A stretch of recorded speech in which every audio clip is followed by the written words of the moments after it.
Gaming system, it's this one, for little kids, but it's educational gaming system. Ion Educational Gaming System is coming out this summer. That's from the Hasbro folks, and that's all about using movement in addition to, so that the kids have to physically move. It picks up sort of the iToy, if you're familiar with that. It picks up that sort of a concept with a video of them moving, and they have to do that to be able to answer educational questions.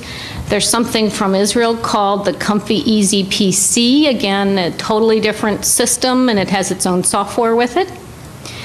Another entry point that's happening in the last year is interactive DVD games. Interact TV was introduced last year for young children, and we're starting to see interactive DVD games for older kids. A really interesting company is called Be Equal Games, and they partnered with National Geographic and the History Channel, and they're doing, believe it or not, DVD players have memory, and they pick up on the fact that they track how many questions you've gotten wrong, and they adjust the content as a consequence. So has it made it into the schools yet? No, but what happens sometimes is you've got this overlay between consumer and the school situation. So another new point of entry is plug and play. That's been really big in the last year. What does that mean? It means you plug it directly into a TV and a game works, and you don't have those consoles, and you don't have anything. So again, right now, as you can see on the screen, we're looking at Star Wars has got a really exciting one. You got a laser, and you get to, you got a lightsaber, and you get to play with it and whatever. But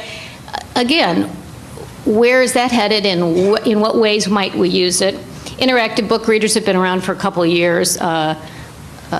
Again, that's where some focus has been instead of being these again for younger children. So I think we're seeing a change in some things happening, and as a consequence, that I think has some play on why we're not seeing so many educational games being developed. Now, the other thing is that I think the schools, we've had a lot of discussion about the fact that schools aren't using games yet, and there's some reasons for that. I'm encouraged by the fact that we have a generation coming up that's going to feel very comfortable using technology, and as a consequence, I think they're going to push it. But second of all, I think schools right now are very busy about trying to figure out how to integrate technology. And so what they're doing is, yes, they're getting the internet up and ready, and they're using that.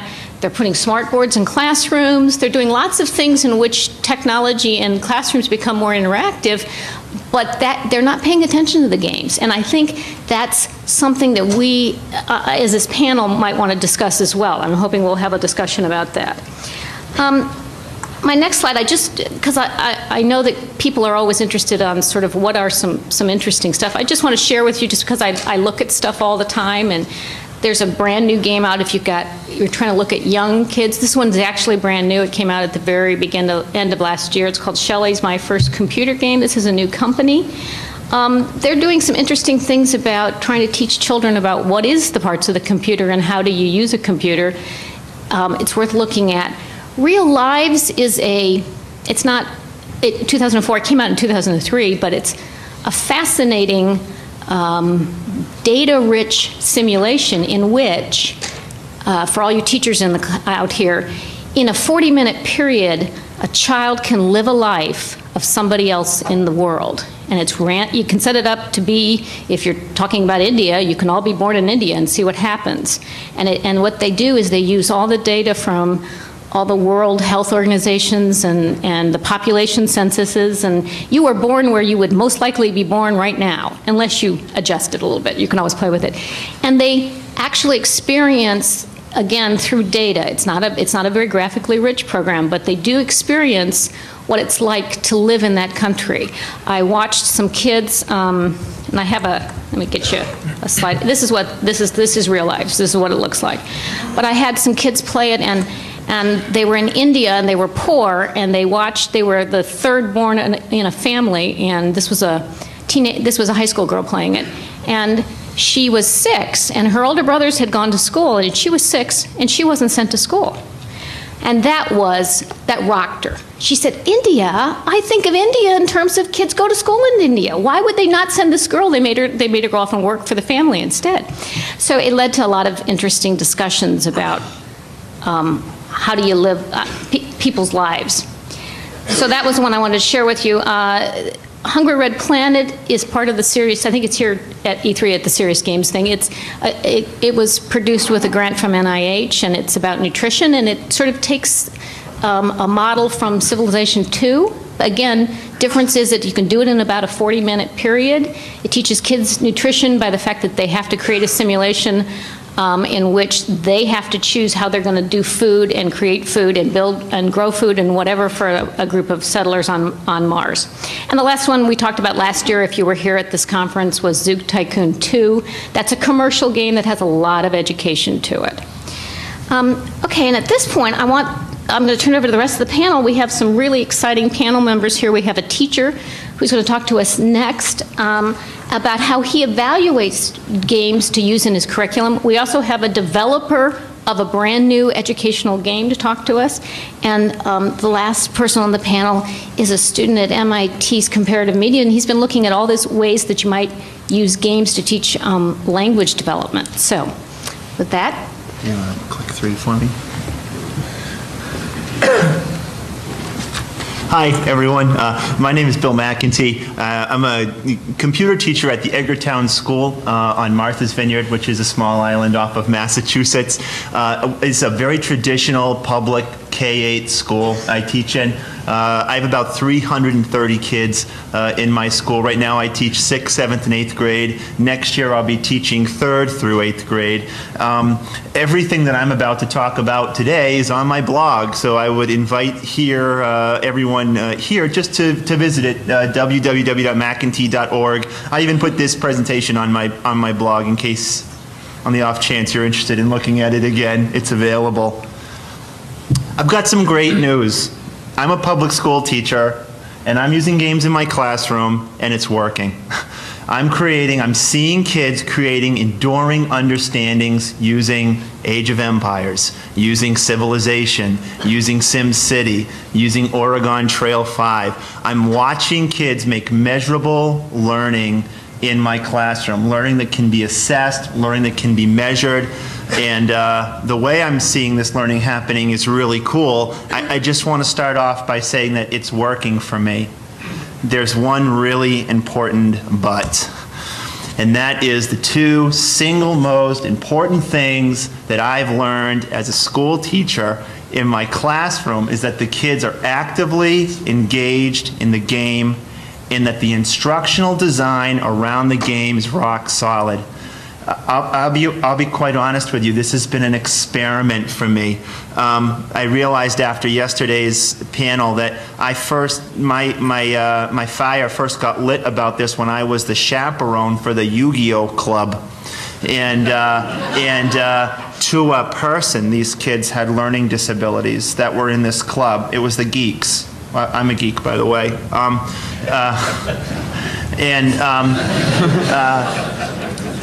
These kids were able to articulate and measure unbelievably complicated and dynamic variables associated with this game. And I think the only thing I was aware of back then was, there's something here. And here I am in 2005 throwing these games into my classroom. So the single most important thing, if you don't remember anything else that I say today, please remember this. My success with games in the classroom is hinged on the kids being actively engaged in the game. It's we're a developer. I'm the one with the tie, so I'm the businessman at the table. I had to wear it at least for today, for the presentation. And if we're going to make a business out of this, the key to our success is making sure the teachers, in fact, want to use our game. So I'm starting this whole conversation from a slightly different perspective. We have had now in the past 3 years, I would say close to 300 to 350 individual interviews with professors and teachers talking about games and about technology. And I'd like to share one of the tricks that I learned very early in the process of how to engage a teacher about talking about these subjects. I never walk in and tell a teacher I want to talk to them about technology. Their eyes will go over. They'll live in fear that I want to talk to them about speeds, feeds, bits, and bytes, which I know nothing about, so it's good. So what I have found is I go in and I start talking with educational objectives. Why are you teaching history, for example? What is it that you want to do that you're currently not able to do? And then, once we've defined that, talk about how technology can support that objective. Now there's an openness, they bought into the concept, they are part of the conversation. And so we have done that with all of these teachers, and we asked them the kinds of things that they would need to have in a game, much the way Bill has outlined. And they came up with, I would say, 3 key elements and one other one that I'd like to talk about, the big 4 for us, that we've tried to design into our game. The first is transparency. The teacher needs to understand how the game works. They need to understand the cause and effect that goes on in the game. They need to be able to, if possible, see the models that your game is working on. The second is customization, because no matter what interpretation you bring to the subject, they may have a slightly different one. We have 50 states in this union, and each of them has slightly different standards for each subject. They're very similar, but they have enough differences just to make them a real pain if you're trying to publish something on a national level. And so customization becomes a very important part of the tool. Key, and probably the most important one, is the way in which the game produces feedback for the student, and the way in which the teacher can get feedback on what the students are doing. And that is something that I would take beyond the simple chart that Bill was talking about, but in true reporting tools so that the teacher can understand, what did my students do? How can I use this for discussion? So that the student can understand, what did I do? How can I use this for discussion or for writing a paper that I might get assessed on? So these are the 3 of the areas. The next one is relevant content. I think the relevance has to be tied to the educational objectives as well. For example, when we set out, initially we were going to set out, or we set out to write history games, and that's in fact what we're producing to start with. We'll be moving into other areas soon. And when we asked history professors, why do you teach history? And we actually did a survey over the internet, and over, what was it? I think we got about 75 to 100 answers on it, which perhaps isn't a lot, but they were very consistent.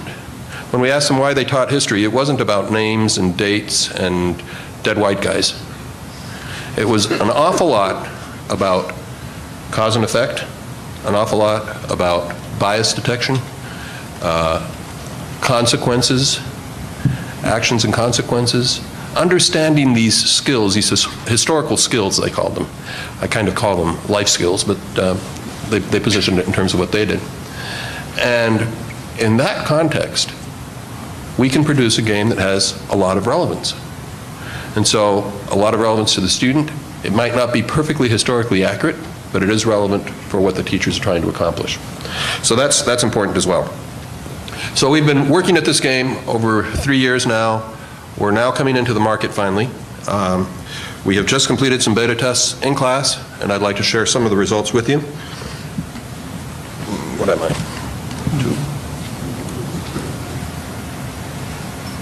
2. Okay. The beta tests were conducted at Salem State College in Massachusetts. There were 2 courses that were offered there. One was freshman, a survey course. The other was with junior and senior history majors. The University of Illinois at Urbana, we had a class that was about 90 students. Half of them were history majors, English history, and half of them were English lit majors. Oak Hill High School in Converse, Indiana, we chose them as a representation of a rural high school, and they had 6 different sections of 20 students each. All 10th graders play the game. Right now, as we speak, we're testing at Robinson High School in Tampa, Florida. Next week, when I get back, we're in Newburyport High School in Massachusetts, and Des Moines Community College will also be happening next week. And I say others because we don't stop here. We see this process of building an educational game as an iterative process that continually is improved, continually gets input from teachers on what's working, what's going to make it work for them. Now, in order for this to be a business for us, we have to say, as we heard before, writing a game is an expensive proposition. And so what we have done is actually developed a platform on which we can develop games fairly easily and fairly inexpensively. And we hope that we will reach out soon to the academic community to let you design your own content. And you can just run it on our engine. Right now our engine has capability of running turn-based strategy games. We're building real-time strategy games and first-person type games in as well. I hesitated, don't call them first-person shooters, because we hope it's a lot more about exploring the environment you're in. All of these templates will be built on our engine, and teachers can go and design their own games, design their own content, and use it as well. So what is it that the students learned? Well, let me tell you a little bit about the game, actually. Better yet, let me show you a little bit about the game. Always gets darker on the screen for some reason. Anyhow, this game is a multiplayer game in which we are asking the student to become a leader of a country at a time of historical importance. Each student has a different country. Each student has different goals. The goals are listed here as part of what they need to accomplish. The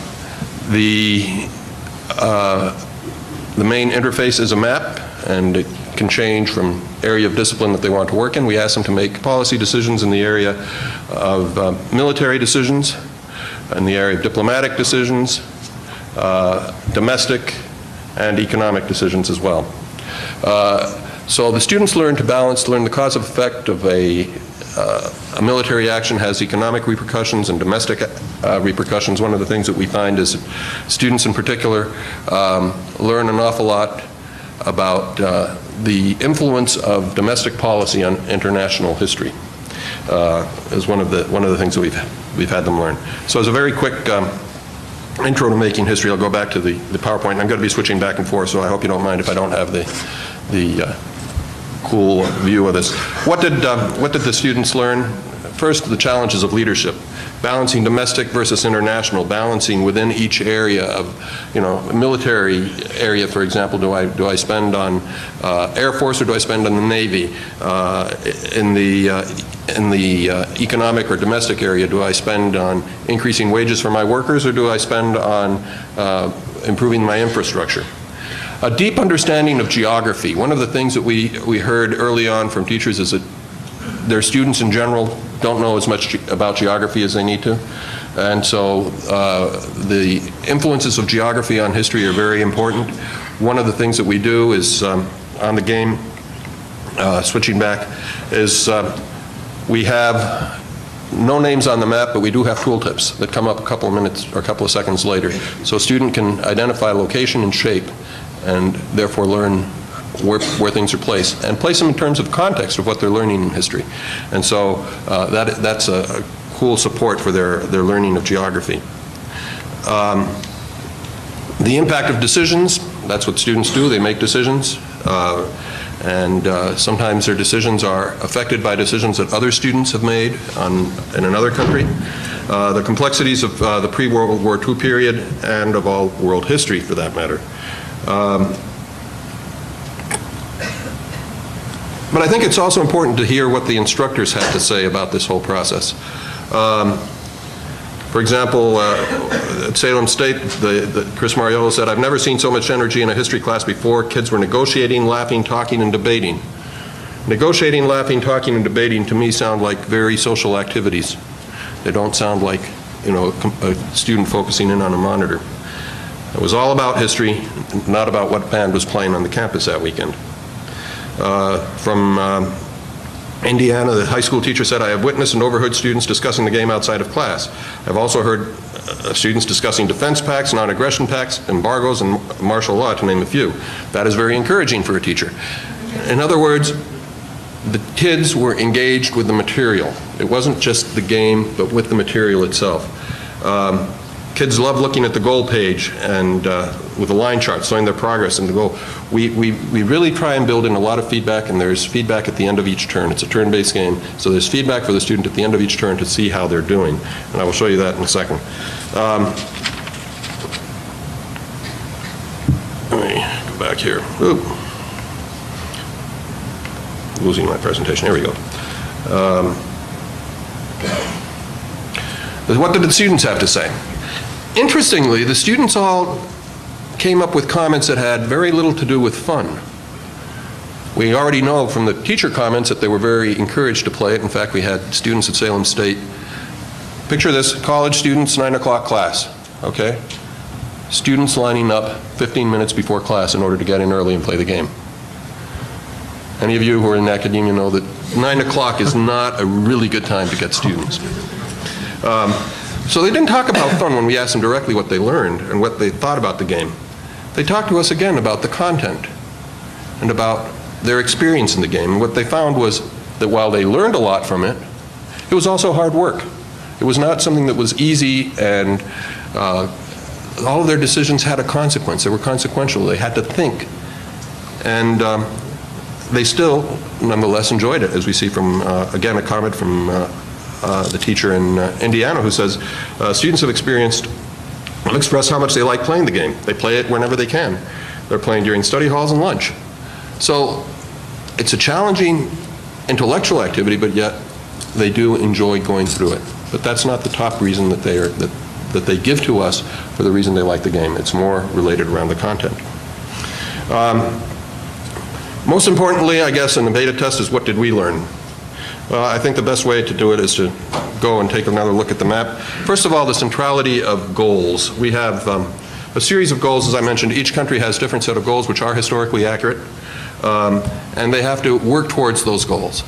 The goals were the great equalizer, because we found this out in the play testing and then again in beta testing, is students who are gamers are going to take this approach and say, oh boy, this is just another version of Risk. I'm going to go out and conquer my next door neighbor. And they'll find out very quickly that they had consequences of trying to do that. That they, in some cases, lost power. In some cases, their economy went into the tank. Or they caused a world war because all of their neighbors had a mutual defense treaty with their neighbor. So one of the things that we looked at there is that the goals had to be central to the interface, and some of you who have seen previous versions of this game, the goals were sort of hidden away in 3 clicks away from the main screen. They're always there. The feedback that you can get is also right there available to the students. They can click through. I know I'm running out of time. Anybody who wants to take a look at this, please see me. I'll be glad to spend more time with you. But the fact is, and one of the key elements that I'd like to underline to all of you here that are in the development space is beta testing, and the feedback you get from the testing is critical to the ongoing development of your game. A game is not, to us a game is a living thing. It keeps on, it needs to be nurtured and built. You build it as well as you can, and then there'll be as many releases in the future as you possibly can get. So I'm going to stop here because otherwise I could talk for hours on this, and I don't want to take away from the panel. Thank you. Thank you. I'm 5. 4, 5. No, 5 is that. 4. 4. Sure. Oops, that's me. Oh, you too. You're 1. Am I 1? No. You're 1. That's right. There you go. Cool. Yay. Okay. So my name is Ravi Purushotma. I'm a grad student in the Comparative Media Studies program at MIT. And my main interest has really been on how we can take this discourse about educational games and apply it to the learning of foreign languages. Basically, my background, I was trained as a ESL teacher. And I mean, throughout that whole process of looking at the theories and how to be an ESL teacher and working with media, usually things like newspapers, but we were always told to try and use these cultural media and try and create a world around it and then have students interact with it. And it's thinking, wow, you know, this sounds a lot like a video game would be a good media for it. But you know, if you look into the field, there's very little work with video games, and I think it's largely because people have views of video games being stuff more like this rather than kind of the newer generation of interactive narratives and such that we're seeing nowadays.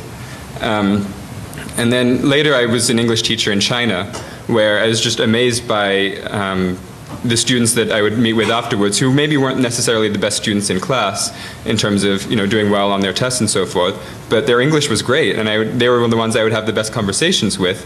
And usually it was about these games that they had been playing, all in English, discussing online on the blogs and wikis, and I just realized what a powerful experience this was for being able to learn a foreign language. And then likewise, I think there's been lots of case studies just about people going into things like massively multiplayer online worlds, meeting people from another country of a culture that they're really interested in, and being able to learn a lot of language and culture in environments like that informally. But I think if we want to really make a difference in the US context about foreign language learning, we really need to make it applicable to the high school, junior high level, because that's where the students are mandated to take 2 or 3 years. And the success rate of that is not so great. I mean, there's a lot of people you meet that are like, yeah, I took 3 years of French in high school. Like, can you speak it? No, not really. That's not an uncommon thing, I'm sure you guys have all seen. And so I was trying to think about, well, if games are such a great media, why is it so difficult for teachers to bring this into their classroom? And so if you start looking at the textbook and the constraints that the teachers have to work with, I think you can kind of see some really apparent things jumping out at you. The first being that the students that come into these classes often have no background in that language, they have nothing to work with, and if you try and put them in something like a massively multiplayer online world and say, go speak that language, like, well, I don't actually know how to do anything, I don't want to do anything. And oftentimes they're in the class just because it was a mandated requirement with very little interest in actually learning it. Likewise, if you do see success in that, it's usually because they find somebody who has some very specific hobby that they share with one another, very specific vocabulary, but ultimately what the teachers are tested on is the very everyday vocabulary, not these specific things. And so I wanted to start by just kind of going through the textbook and then thinking about how games could be applied to the constraints that the teachers actually have to work with. And so I scanned in some stuff from a book called Kontakte, which is basically the one of the best-selling German textbooks out there. But I mean, this is typical of pretty much any textbook. You have something like this, a chapter that would open up with a diagram of the house and kind of labels on each of the rooms, where students are supposed to go through and try and learn their vocabulary of just basic everyday stuff. And then there's a series of kind of homework assignments like this. This is Alexander, and you're supposed to use these blanks here to write down all of the items in his room, and then also the things that he's thinking about. And then there's the in-class activities. They're positioned as activities and games, but generally they seem like they're more of an afterthought. This is the first activity for this chapter. Student 1 asks, where is, and pick one of these items. Student 2 responds with the room it's in. So, where is the bathroom? Where is the bathtub? It's in the bathroom. Where's the bed? In the bedroom. And so, or you'd interview with one another. What is older? Your kitchen or your stereo or your television or something. Generally, it seems like these are just activities that are, as I said, an afterthought to try and get you to work with this content. And so I was trying to think about a game that would, fit well with the specific content goals that is in an introductory textbook. And so naturally I came to The Sims. Cool. For those of you that are familiar with this, it's basically, I think it's one step up from the textbook, to say the least. You create your own little family, and then you build a house for them, you furnish the house, put all the items in there, and try and have them interact with each of the items.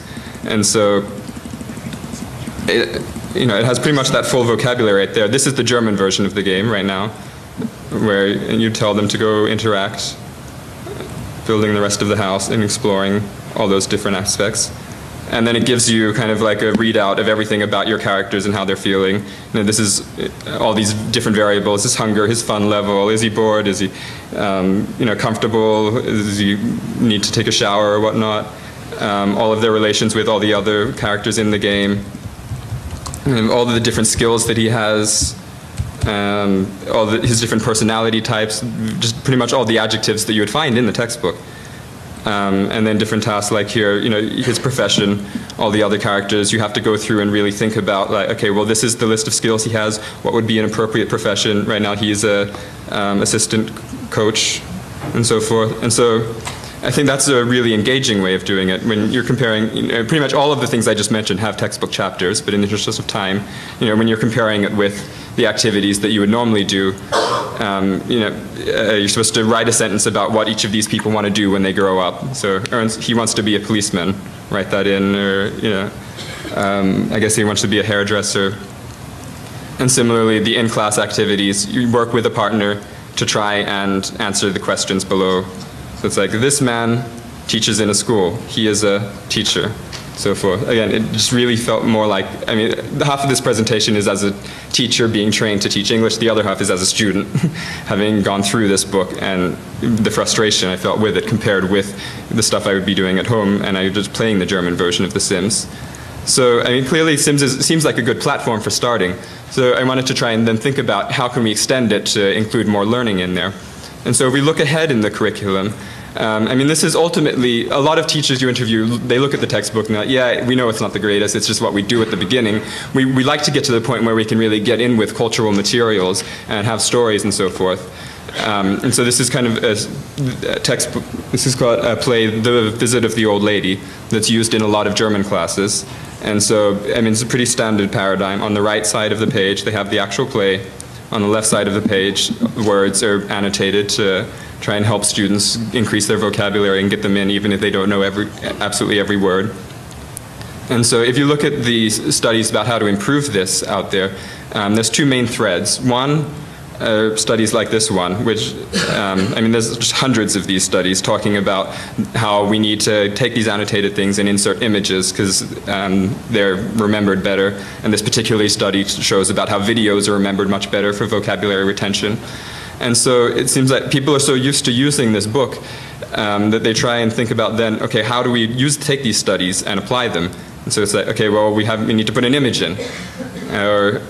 And then that'll make that word remembered better. But as you can see, it's already looking somewhat cumbersome and awkward, and it gets extremely more awkward. For brain, that works okay. We get to lapdog, and it's a little confusing. You have to get dog, you have to get lap, you have to try and say it's a lap dog, and there's the breakdown there. You can get it to work. You just gotta kind of be creative. But then you get further out, and you get adjectives like calm. It's like, okay, is that, how do you express calm? I don't know. So people, they're starting to think through these issues, but it makes me really wonder, is this the best medium to be starting with if our goal is to make videos being the ultimate point? Okay, we can't do video, and so we're just trying to do images, especially when you get to things like verbs, that it's really difficult. Whereas in The Sims, as you saw, when I say go turn on the fireplace, you see him actually go walk, turn on the fireplace. Oh, that's what that meant. And you can actually see them play out as you see it. And so I talked to a lot of people, and well, video games, that would be great, but we can't get into that programming and so forth. And so, I was surprised by how easy it is. This is just to even get the German version. There's a registry setting right there you can change. That'll switch between pretty much all the European languages, or not all, but a lot of the European languages, just by playing with different numbers there. And so what I did was I wanted to get the mod tool, and I got the English version of the game, data set, and the German version, tried to make an annotated series like was just done there, which is surprisingly easy. It's actually easier than editing a book. There's all the layout issues there. Here, if we want to edit something, we have all of the English data right there, and then the German. We can look back and forth between the two languages and say, like, okay, well, there's doors and windows, and actually just write in and equals window. And then if we go into the game, it's loading up. It comes out in all of the menu prompts there, really nicely compartmentalized. And so when we want to say, okay, well, the first view is another advantage. You just get the German, kochen. But then, if let's say you don't know what that is, you can mouse over and then try and get more context about it. So we know now it's cooking, and then if you want to read through about this paragraph about how to improve your cooking, you have a lot of motivation, you want to really know, you can read through the translations there. So we've been putting that into different areas of the game. Like Spaß, if you didn't know it was fun, you can read more about there. And as you go through, you need to make meaningful decisions about how you furnish the house. So you have a very strong need, which is one of the main components in a lot of studies about what's successful in terms of vocabulary retention. right there.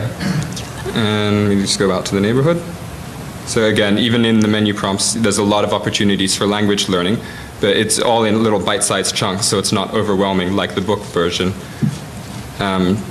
In the book one, it's used in level 3 German classes, and so by that time, often, students have spent 2 years doing the activities you saw at the beginning, and they're already very turned off by language learning. I think that if we start to use games like this, we could really get the level of using these kind of things into a much earlier level and try and engage people earlier. So this is the setup there where you can create your little character. And this is an example of how you don't even oftentimes need to really get into the annotation. There's just so much context that you can figure it out often. I mean, you can figure if that's teenager, okay, maybe that word means adult. It's not so hard, or you can kind of get out, maybe that's male. And the first glimpse is always going to be in the other language. It's not where you'll just go to the English version, but then if you have trouble, there's the tooltip. And you can keep most of it in the original language and really work with that. So if you want to set black hair or something, it's just a matter of clicking there. And if you didn't know that Schwarz was black, you would mouse over and figure it out. Which contrasts then, if you go back to the way it's done in right now. So this is, again, the workbook, the homework assignment. The activity is, here's a description of Max. He's tall and skinny. He has long hair, a beard, and carries eyeglasses. And then the student is asked to draw him here. But if you don't know what those words are, you really have to struggle with it. Likewise, down here, there's a list of all the colors. My eyes are brown. But if you don't know what it is, you have to really struggle. Likewise, for designing words, try and figure it out. If you have trouble, use the diagram. But it's generally not the most engaging thing as the sim stuff that you've just, the quality there is really lacking. Whereas, when you can actually take screenshots from the Sims, it becomes really engaging. There's a lot of attempts to use stories in the workbooks, but again, the stories aren't particularly engaging. And then you have to then write your own, now write a little composition about a person and what they like and don't know, like to do and what they don't like to do. But if you look at this Sim stuff, people just naturally tend to generate really compelling storylines out of the games that they create. This is one about a lady in her house that was haunted or something. Then, if you go to Sims Exchange, there's just tons. It's a very natural practice. And so we're hoping to be able to take the characters from this play previously, put the characters into the Sims, and then get the students to create their own stories and extend it in meaningful ways by playing the game as well. And so that every aspect of playing the game, reading the vocabulary, is all connected back to the regular assignments. And I think I don't want to take too long away, so if we continue that in questions after. Great, thank you.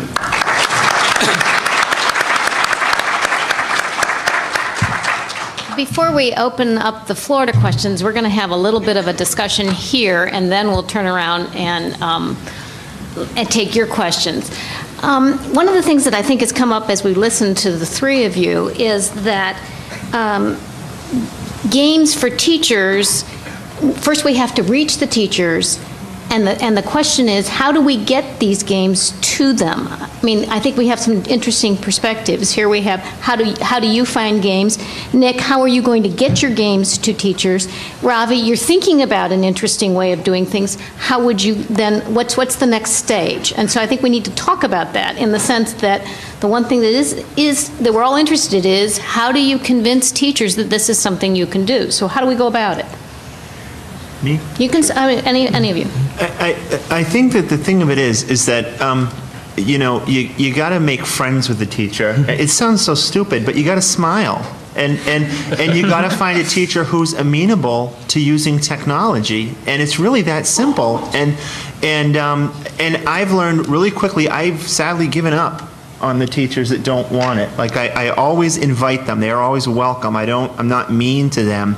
But if a teacher shows, I'll give you an example just really quickly. My sixth grade teacher is doing Europe. So right now we're doing a travel brochure in Microsoft Word. That's the technology integration, okay? Next year, what do you think I'm going to ask her about? Hey, you remember that great project that we did? how would you like to do something even better with technology? And so it's a very, sometimes it's as simple as like, oh, my printer's broken, so you go down to their room and you put ink in it, and that begins to develop a warm relationship with technology and that teacher. And like that is where we are at my school. You know what I mean? Okay, now that's on a real practical level. Let's go.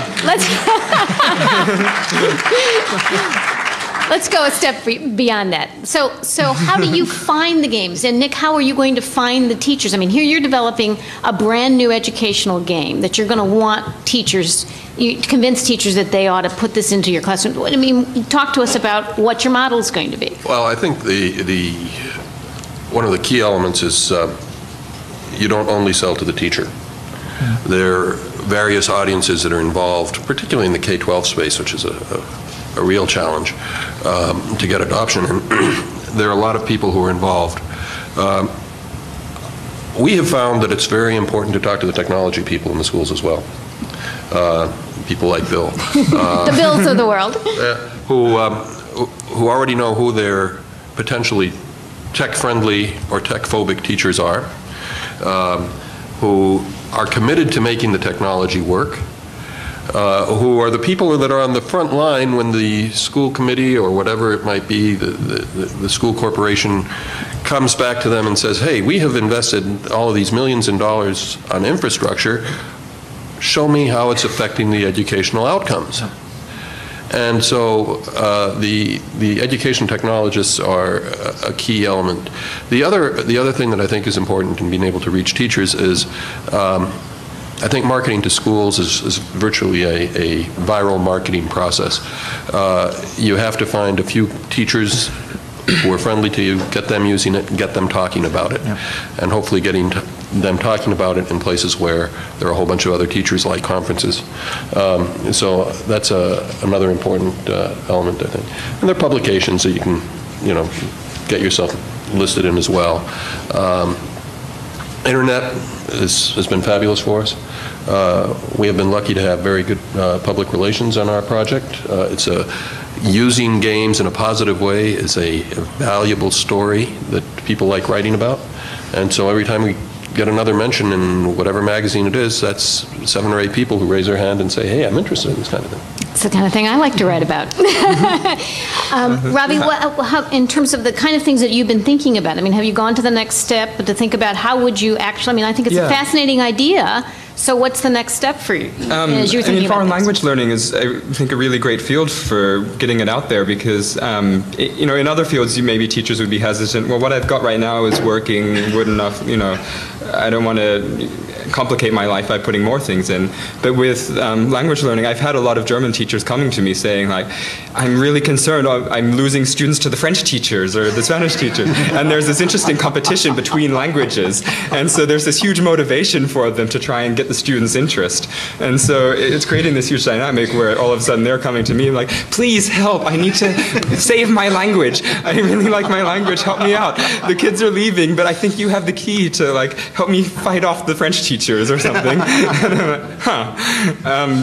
I mean, I think on a more practical level, if you kind of think about the games as the world and try and create materials that span across not just the game. So like we were doing with Bezoek dat een Dame, like when you start to create, take screenshots from The Sims and use stuff from The Sims instead of the textbook material. I mean, the graphics are already much better there if you're just even printing that out. Right, but Ravi, in watching you, I think that there would be a lot of teachers who would be very hesitant. I mean, they're not comfortable with the technology the way you are. And so the question is, how do you go about making it easy for a teacher to be able to do this? Right. I mean, and that becomes the question. So I think when you create materials that span across different media, not just the game. So after you start to have printouts from The Sims and stuff, and then you give them like a physical sheet of paper that has a character from The Sims originally, that kind of starts to create these links between what the game world is and the materials that you're giving them to work with outside that they're really familiar with, that they can already just go and use using their current practices, and then make like little transitions into the actual video game itself. Mm-hmm. Mm-hmm. Another question I wanted to throw out to the panel is one of the big issues about using games in a classroom is that lots of games aren't set up to be used in 30-minute segments or 40-minute segments. And so I'd like to throw out to the panel their thoughts on that. How do you segment the using of the games, because you have to fit within the educational context that they're being used in? So some comments about that? Well, I mean, there's an immediate practical issue, which is, can the kid easily save and then get back to the place where they want to save? But this is really where instructional design really comes in. For a game like Civilization, if we're targeting a specific understanding in just European history as an example, or a specific period of European history, then you start the game at that point. And that's why when the kids are playing a game, I actually stop playing the game. I notice you just built some railroads. I notice that your commerce and your units are moving around really quickly. Why? And I actually write the word "why" on my whiteboard. And we have to turn playing the game into an active, participative experience. So the answer to your question is, first of all, to make sure that the game can save. It's just a logistical thing. But the second thing is to use good instructional design when I'm using the game, so that the kid is really going to get the essence of that essential question that I'm trying to reach with them. Nick, do you have a comment in terms of how you developed it, in terms of thinking about how it fits in within the classroom? Well, absolutely. I think one of the first things that we had to think about was most video games are designed, hopefully, to engage a student over hours and hours of time. And what we are looking for is obviously a much shorter type of attention. We design most of our scenarios to be played around somewhere between either 50 and 90 minutes of playtime. But that will vary depending on students and depending on the class. And I think Bill touched on a very important element on the instructional design, on how the teacher uses it. One of the things that came out very loud and clear to us in the beta testing was how important a good, engaged teacher is to the success of using the games in the classroom.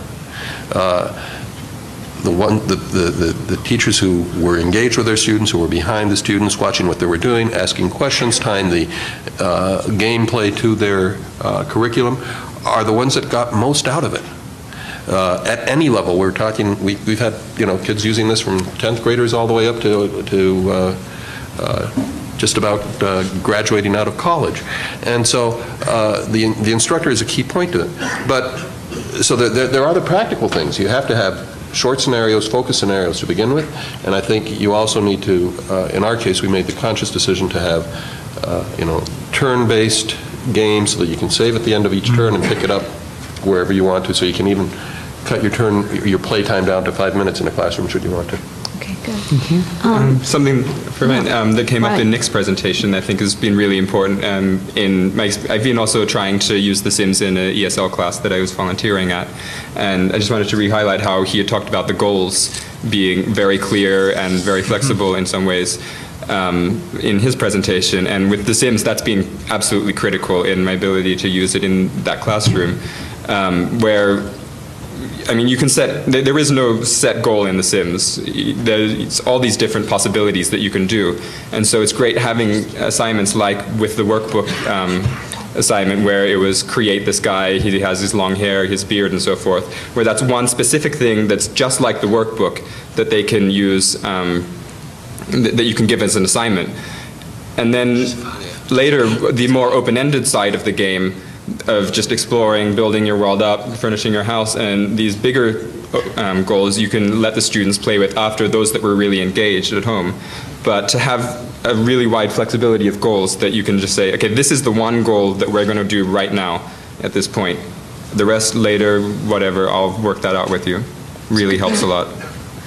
Okay, we're going to turn to the audience here. One thing I've just put up here is that if you are working on a game, you have a new game, that sort of thing, please do contact me. I've given you contact information for me, phone and email, just because this is, again, lots of ways of finding out about new games is sometimes somebody will read something that I write or other reviewers write. It's just a communication thing. And if you have a new game, a new exciting technology relating to children, please contact me.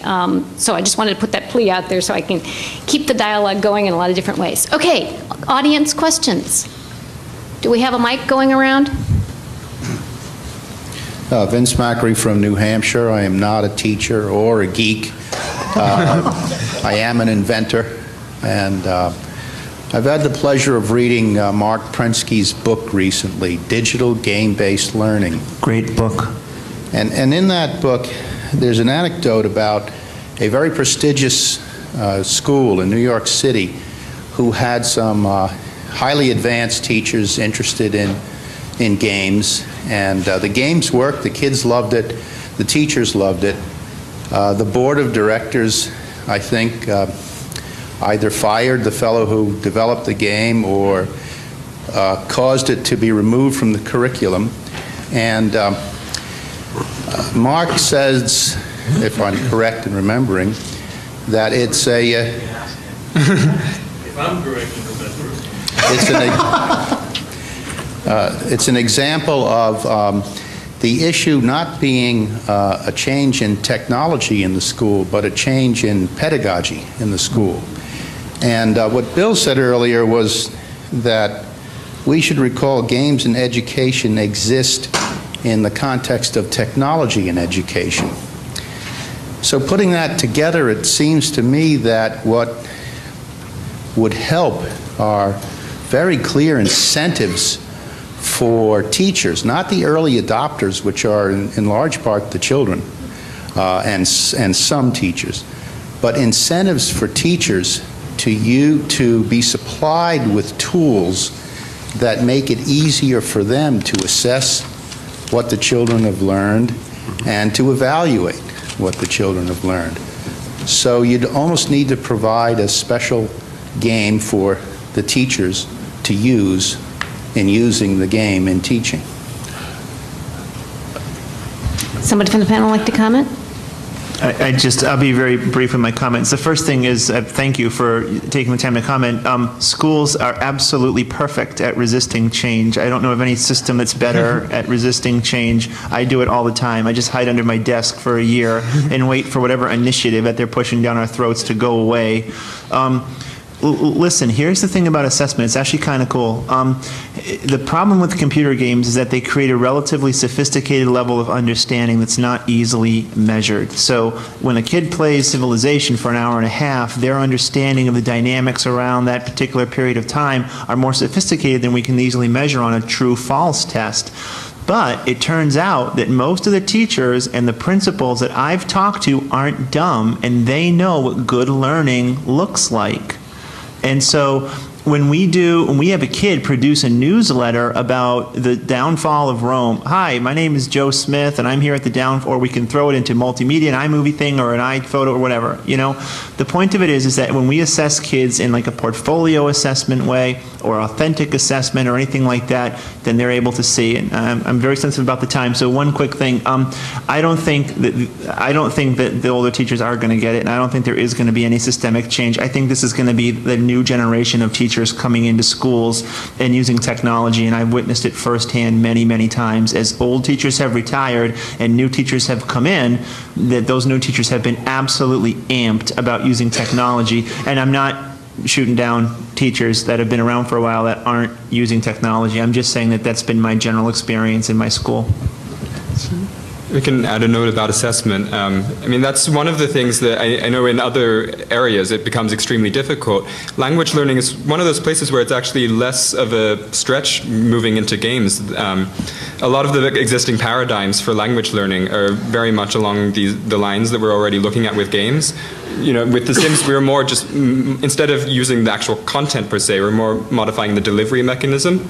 And so, I mean, currently a class will use something like Destinos. It's a video novel where you're, watching a mystery, and then students are asked to kind of look at that story and digest it and reflect upon it. And so to be using it, let's say you had a game like Monkey Island or something, it would be pretty much the exact same paradigm in terms of assessment and checking student comprehension and learning and understanding. So it's one field where it makes a very good fit with the assessment side of things. I'd like to just add one very quick comment on administrators and school boards and groups like that, and that's the golden rule. If you want to know where the rules really lie, it's with who's providing the gold.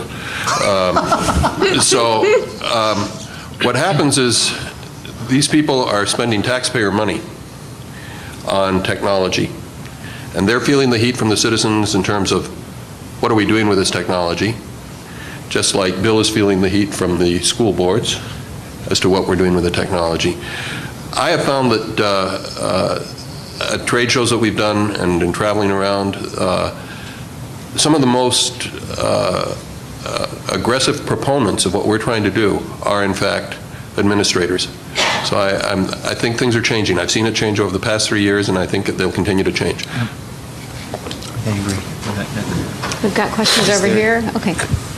Just very quickly, I'm Ramon Delacruz from Portland, Oregon, and I'm working towards being a teacher. I'm a geek. I'm this next generation. But the big thing that I'm noticing over the last day and a half, and I was here last year as well at the conference, and seeing a lot of development in science games and math games and history games, and seeing all this potential, and now foreign language as well, and it's a great idea. But my subject area is language arts, and sure, you can have your reading game and that kind of thing, but you can't really assess reading on you can teach a lesson in math and then take the test, and now you know how they did that. But when it comes to reading, that's something that's so much larger. The more you read, the better a reader you are. But if kids don't want to read a book, how do we get games into it? I know the most that I've learned out of games growing up playing them is a lot of reading elements. And is it even possible, I guess, is the question I'm just throwing out, is can we get a game that's like an interactive novel that kids want to come and watch and read, and not have it read aloud to them or spoken to them, but that they're actually